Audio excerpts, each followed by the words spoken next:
Yo tout le monde, j'espère que vous allez bien. On se retrouve aujourd'hui pour une nouvelle vidéo Pokémon Info et Actu épisode 12. Et aujourd'hui les amis, j'ai des petites informations croustillantes à vous donner. Alors prenez une petite pépite aux pépites de chocolat, un petit iced tea, installez-vous convenablement parce qu'aujourd'hui je vais vous parler et vous montrer malheureusement les cartes qu'il va y avoir dans Tempête Argentée, la grosse fuite qu'il y a eu sur EB12. Je vais aussi vous montrer les nouveaux boosters et les nouveaux sets chinois et aussi une escroquerie qu'un gamin a fait à un collectionneur aguerri sans avoir aucune carte Pokémon en sa possession. Bref, des informations croustillantes comme d'habitude. Let's go! Allez, c'est parti les amis aujourd'hui. Donc première information, je vais vous parler du nouveau set chinois puisque je vous rappelle qu'en fait le TCG chinois était dédié aux personnes de Hong Kong et de Taïwan puisque en fait les cartes étaient en chinois simplifié et qu'aujourd'hui ça sera en chinois traditionnel, donc ça s'adressera à toute la Chine. Donc déjà c'est vachement cool pour eux parce que toute la Chine pourra profiter et lire enfin ce qu'il y a sur leurs cartes Pokémon. Donc, pour ce nouveau set, on va retrouver des nouveaux boosters avec ce magnifique booster Dracofeu. Donc, comme vous pouvez le voir, il y a deux couleurs, mais ça, je vais vous en parler tout de suite. Après, bien évidemment, vous allez retrouver aussi les petits boosters Rayquaza qui sont magnifiques. J'aime beaucoup le Dracofeu et le Rayquaza. C'est mes deux boosters préférés. Vous allez aussi pouvoir retrouver le petit booster Nymphali. Et pourquoi je vous ai parlé qu'il y ait deux couleurs différentes sur chaque booster? Et bien tout simplement parce que le booster de gauche contiendra que 5 cartes, mais une holographique obligatoire à l'intérieur. Il sera vendu 10 yens, donc c'est à peu près 1,73 €.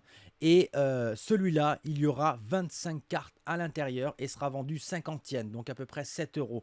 Vous allez aussi pouvoir retrouver des decks GX qui sera vendu 40 yens, donc à peu près 6 €. Et du coup, vous allez retrouver ces illustrations-là, donc avec 3 displays différents, donc avec chaque Pokémon différent. Vous allez pouvoir aussi retrouver des petits tapis.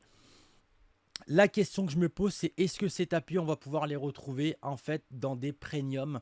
Je ne sais pas si vous vous souvenez, mais pour les 25 ans célébration et les 25 ans chinois, enfin en tout cas pour les 25 ans Pokémon, la Chine avait sorti des magnifiques coffrets premium Dracofeu comme celui-ci, donc avec Dracofeu, Fleurizard, Tortank, Noctali. À l'intérieur, on retrouvait donc 5 boosters des 25 ans, la carte Dracofeu et la carte Dresseur, ainsi qu'un petit cadre. Vous retrouviez en fait dans chaque premium la carte de la premium. Donc là, par exemple, Dracofeu, là vous retrouviez la carte Tortank, là la carte Florizard et la carte Noctali pour la premium Noctali. Cette box était incroyable à sa sortie. Pas mal de gens l'ont boudé parce que c'était pas du japonais mais du chinois.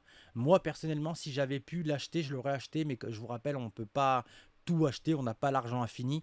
En tout cas, c'est un très bel item. À l'époque, on pouvait le retrouver dans les 100 €.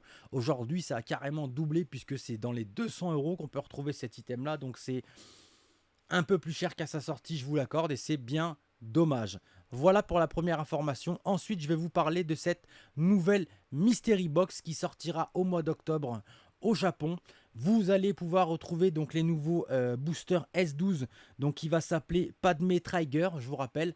Et à l'intérieur de cette Mystery Box, vous allez retrouver 7 boosters, 64 sleeves, une deck box et une carte promotionnelle dont Lugia. Pourquoi on appelle ça une Mystery Box? Je vous rappelle qu'on peut retrouver à l'intérieur 4 items différents, donc 4 cartes promotionnelles différentes, 4 deck box différentes et 4 paquets de sleeves différentes. Voilà pourquoi on appelle ça une Mystery Box, parce que vous avez plusieurs choses à l'intérieur. Enfin, vous allez pouvoir retrouver plusieurs choses avec plusieurs effigies différents. Je n'ai pas le prix de cette Mystery Box. Tout ce que je sais, c'est que c'est pas très cher. Quand ça vient de sortir, c'est pas très cher. Et avec les années, ça fait que de prendre de la valeur. Alors, je vous l'accorde que c'est pas la plus belle Mystery Box qu'ils ont fait. Mais je tiens quand même à vous rappeler que chaque Mystery Box prend de la valeur avec les années. Quand vous regardez celles des années précédentes, aujourd'hui, vous les payez entre 400 et 600 € pour certaines. Parce qu'il y en a qui sont vraiment magnifiques. C'est vrai que celle-là, c'est pas la plus belle. Mais je trouve qu'elle a quand même de la gueule. Voilà pour la deuxième information. Ensuite, je vais vous parler, les amis, malheureusement, de la fuite qu'il y a eu sur Tempête Argentée. des magasins ou des usines, ou enfin en tout cas des fabricants n'ont pas respecté la date de vente officielle et je trouve ça malheureux parce que du coup, pratiquement, pas toutes, mais pratiquement toutes les cartes ont fuité, donc on sait à peu près les cartes qu'on va avoir sur cette extension-là. Donc la nouvelle extension Tempête Argentée EB12 pour nous. Et on va retrouver cette magnifique carte Pikachu que j'aime énormément. Je suis très content qu'on retrouve cette petite carte Pikachu avec le petit Deden derrière et le petit Pika qui est en mode furie. On va retrouver une petite V Reshiram qui est très très belle. J'aime beaucoup Reshiram, donc je trouve que cette V est quand même assez classe. On va retrouver cette petite TG VMAX qui est très très belle. J'aime beaucoup cette petite TG. La petite TG Duralugon VMAX aussi qui est vraiment très belle. J'aime beaucoup cette petite carte. Je trouve qu'elle a de la gueule. Elle est incroyable. On va retrouver aussi la petite carte dresseur que nous avions eue sur VMAX Climax, que je vous rappelle, quand j'avais ouvert ma première display VMAX Climax, je l'avais eu et c'était la carte qui coûtait le plus cher à l'époque, quoique maintenant je pense qu'elle doit encore dépasser les 100 euros, enfin en tout cas elle doit être dans les 100 euros. C'est une très très belle carte. Je vous rappelle que la même carte, pratiquement exactement la même, mais avec d'autres dresseurs différentes, aujourd'hui elle est entre 600 et 1000 euros. C'est un truc de dingue. On va retrouver du coup Zarbi en Vestar, des petits dresseurs à droite à gauche, encore une petite TG. On va retrouver, bon pareil, encore des petites TG. On va retrouver le petit OO que nous avions eu sur Incandescent Arcana. Je vous le rappelle, je l'ai eu sur Incandescent Arcana, enfin en tout cas sur l'ouverture que je vous avais fait Incandescent Arcana. La petite Jirachi radieuse qui est très très belle. Je suis très content de retrouver ce petit Jirachi radieux. C'est vraiment cool. On va aussi... J'ai un petit soufflement quand je respire, c'est cool, j'adore. Je suis désolé. Le petit Rayquaza Gold, pareil, que nous avions eu aussi sur VMAX Climax. Et il me semble qu'on avait eu aussi sur une autre extension, mais je me rappelle plus c'était laquelle, parce qu'il y en a tellement eu. On va retrouver aussi cette magnifique carte qui est magnifique, qu'il y avait eu aussi sur Incandescent Arcana. Reshiram que j'ai eu aussi sur Incandescent Arcana, qui est d'ailleurs dans ma vitrine.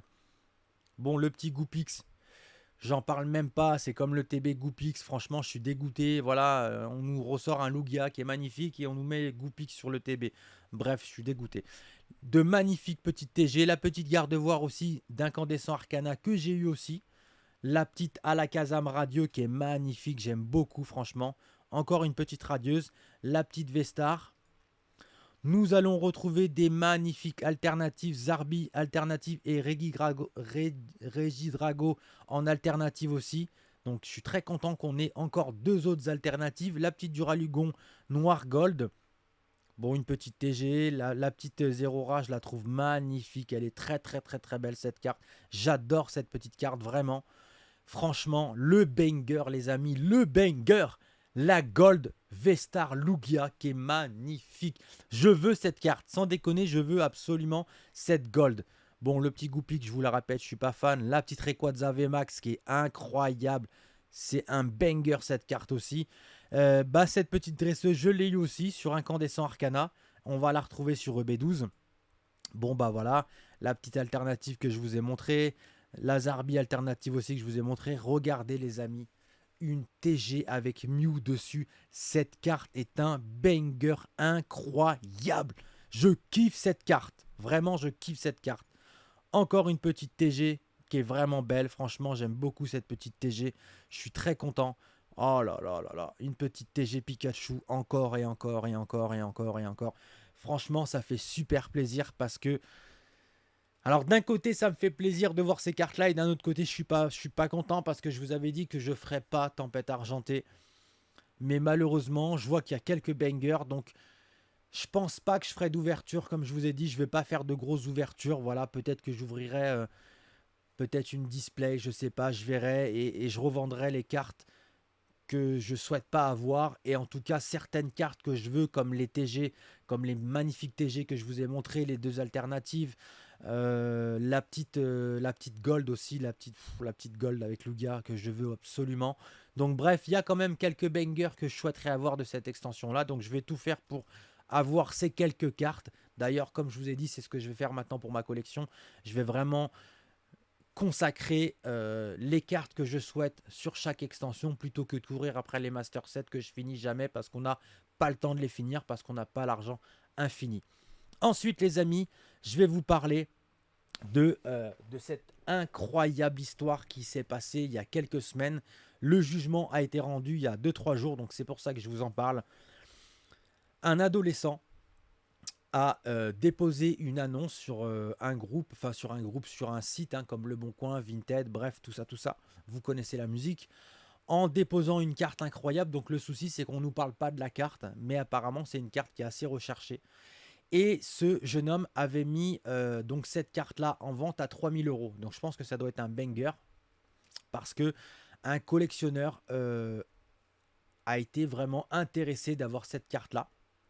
Donc le jeune homme et ce collectionneur aguerri se sont donné rendez-vous dans un immeuble. Donc le collectionneur pensait que c'était l'immeuble de la personne. Donc il est venu simplement avec les 3000 euros dans sa poche.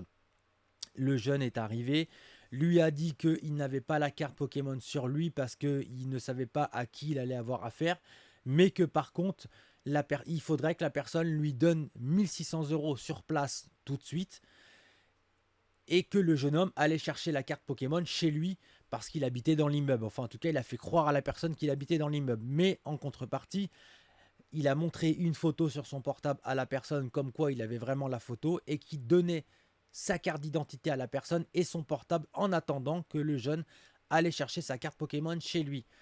Donc forcément, la personne a donné les 1600 euros au gamin. Le gamin lui a donné sa carte d'identité et son téléphone portable et il est parti. La personne, donc le collectionneur, a attendu dans le hall, sauf que il y avait une petite issue derrière l'immeuble et le gamin s'est barré par cette issue-là. Avec les 1600 euros forcément. Du coup, le collectionneur a attendu, il a attendu, et au bout d'un moment, le téléphone s'est mis à sonner. C'était un ami, en fait, de la personne qui avait escroqué le collectionneur. Donc, le collectionneur lui a expliqué l'histoire hein, au téléphone, et du coup, l'ami de la personne a donné les informations de son camarade. Et du coup, en fait, la police a pu interpeller, du coup, ce jeune homme-là. Il a été placé en garde à vue. En garde à vue, les policiers lui ont demandé de restituer la carte au collectionneur. Sauf que finalement, le gamin a dit qu'il n'avait pas du tout cette carte en sa possession, que c'était une photo qu'il avait prise sur Internet. Et du coup, bah, en fait, voilà, il n'avait pas la carte. Donc du coup, bah, il a été directement déféré devant le procureur. Le procureur l'a condamné à rembourser les 1600 euros au collectionneur, plus 800 euros d'amende de dommages et intérêts. Voilà les amis. J'espère que cette petite vidéo info et actu vous a plu. Comme d'habitude, j'ai essayé de vous dégoter les meilleures informations que j'ai pu vous donner. Les amis, c'était PokéKiller. Restez toujours fan de ce que vous avez au fond du cœur. Je vous dis à bientôt. Ciao, ciao.